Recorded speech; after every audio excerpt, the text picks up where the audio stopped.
বন্ধুরা, শ্রাবণ মাস মহাদেবের মাস এবং তার মধ্যে পড়েছে নাগপঞ্চমী 29শে জুলাই। ভগবানের গলায় থাকে বাসুকি নাগ, সুতরাং সাপ মহাদেবের অত্যন্ত প্রিয়। সুতরাং নাগপঞ্চমী দিন একটা ছোট্ট জিনিস বলবো, সেটা শিবলিঙ্গে গিয়ে তোমরা চড়িয়ে দাও। যেভাবে হোক তোমাদের যে কোনো মনস্কামনা পূর্ণ হবে। নাগপঞ্চমীর দিন তোমরা যদি আখের রস জোগাড় করতে পারো, আখের রস দিয়ে অভিষেক করে এসো, তোমাদের যে কোনো মনস্কামনা যেটা এতদিন আটকে ছিল এরকম কোনো কাজ, সেটা 100% ফুলফিল হবে।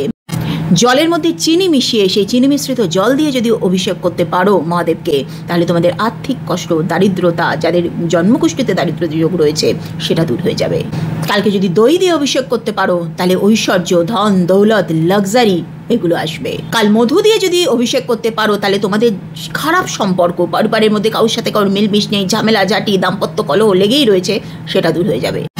একটু কালো তিল যদি অর্পণ করো, যাদের 7.5 প্রভাব চলছে, শনি নিচস্থ হয়ে রয়েছে কুণ্ডলিতে, সেটা দূর হয়ে যাবে। কিচ্ছু যদি না পারো, তাহলে প্লেন একটু গঙ্গা জল দাও। ভোলানাথ কিচ্ছু চায় না, এমনি ভোলা তিনি, তাকে প্লেন একটু গঙ্গা জল দিয়ে অভিষেক করো, তোমাদের যে কোনো ইচ্ছে পূর্ণ হবে।